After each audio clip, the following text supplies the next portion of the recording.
Go to Senator Rand Paul right there. Senator Paul, you just heard Dan Pfeiffer. It's going to be an awesome race. Are you going to be part of it? I guess that wasn't quite an endorsement from the White House, but we're still working on them. But we actually are working with the White House. And the last time I was with the president, I told him there are some things we can agree on. One is let's let companies bring money back home, repatriate it, and let's put the tax proceeds into infrastructure. We could double the amount of money in infrastructure if we did that. And that's something we can find an agreement on. I think we should do it next week. There we go. That's one point that Rand Paul and the White House could be agreeing on. We'll see what happens with that. Let's talk about the NSA. We just heard Dan Pfeiffer weigh in on that as well. He says that clemency for Edward Snowden isn't under consideration at all. Should it be? You know, I don't know the facts enough to know, because I don't know whether any information's been distributed to foreign powers, and that would be a great deal of concern. I do know that I'm also concerned, though, that the National Defense Director lied to Congress, and I haven't heard of anybody talking about repercussions for him. I think he's seriously damaged our standing in the world. Now we're seen to be spying not only on foreign leaders, but there's an accusation that we spied on the Pope as well.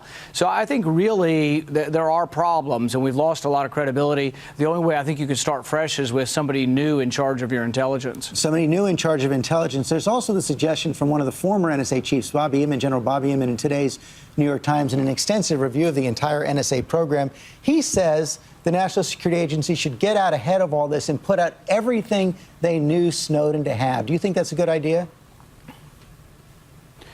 Maybe, but I think the fundamental question about whether or not this is constitutional or not should not be decided by the administration, shouldn't be decided by a secret court, the FISA court. It needs to get into the Supreme Court. So with Senator Wyden and myself, we've introduced a FISA bill that would allow cases like this to be challenged in open court at the Supreme Court, and we should determine once and all whether or not a single warrant can apply to every American. I don't think it does, and I think the Supreme Court will side with us. You know, you've taken some heat from inside for your party for your views on privacy and the Fourth Amendment and the National Security Administration, including from congressmen like Peter King, says people like you are trying to exalt Edward Snowden. And the New York Times reported that one of your potential rivals, Ted Cruz, thinks it could be disqualifying in a presidential run. This was in yesterday's New York Times. It says that when Mr. Cruz went to New York City to meet with donors this summer, he told them the Kentucky senator, that's you, Rand Paul, can never be elected president because he can never fully detach himself from the strident libertarianism of his father, former Representative Ron Paul of Texas. How do you respond to that? You know, what I would say is it's actually an advantage for me to talk about the right to privacy because, you know, you look at the president's numbers dropping. With young people, they've dropped 20 points in the last 2 months. I think the reason is because he's not protecting their privacy. Young people don't care so much about taxes and regulation, but they've all got a cell phone and they're all on the internet and they do care about their privacy. So do I, and I will defend it and I will correct these policies if I were ever the one to make the decision. And I think that will attract new people to the party, not less people. So you don't think it's disqualifying? What do you think, though, about Senator Cruz? He seems to be catching on. More Republicans now seeing him as a leader in the party than see you as a leader in the party, particularly catching on in Iowa. Do you think he's your chief rival if you choose to run? I think we're a long way away from that. I haven't even convinced my wife yet whether I should do this. So we're a ways away from making a decision. So, but no, Ted and I are friends, and he's a limited government conservative. We don't always agree on everything, but we agree on a lot of things. So I won't be coming on television to try to disparage him, whether we're ever rivals or not. You heard Dan Pfeiffer there say that he is confident that the website problems are going to be fixed by the end of November. And one of the success stories, it appears, so far is in your own state, the Kentucky website seems to be doing pretty well. 26,000 Kentuckians have signed up for the exchange. What do you make of that fact that so many Kentuckians are signing up? And does that tell you that this program can be a success? Well, nearly 90% of them are signing up for Medicaid, free health insurance from the government. My concern is not that we shouldn't help people. I do want to help these people to get insurance, but there is going to be a cost. And in my state, we have a lot of rural hospitals that teeter in the balance.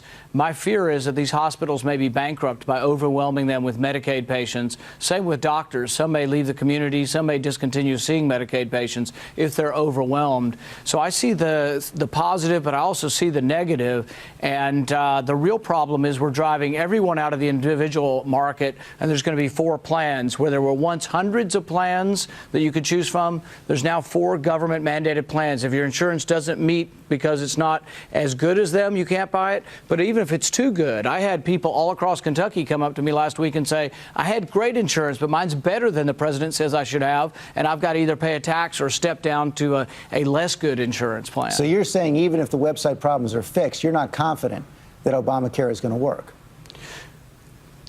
I think government is inherently inept because they don't work on a profit motive. Government has to do certain things. There's a certain safety net. There's national defense. There are roads. There's a judiciary. There's Congress. And I'm plus minus on whether we should fund Congress. But I would say that there are fundamental things government can do, but government shouldn't take on new opportunities or new things to do when it's not managing what it has now. For example, Medicaid is $35 to $40 trillion short currently.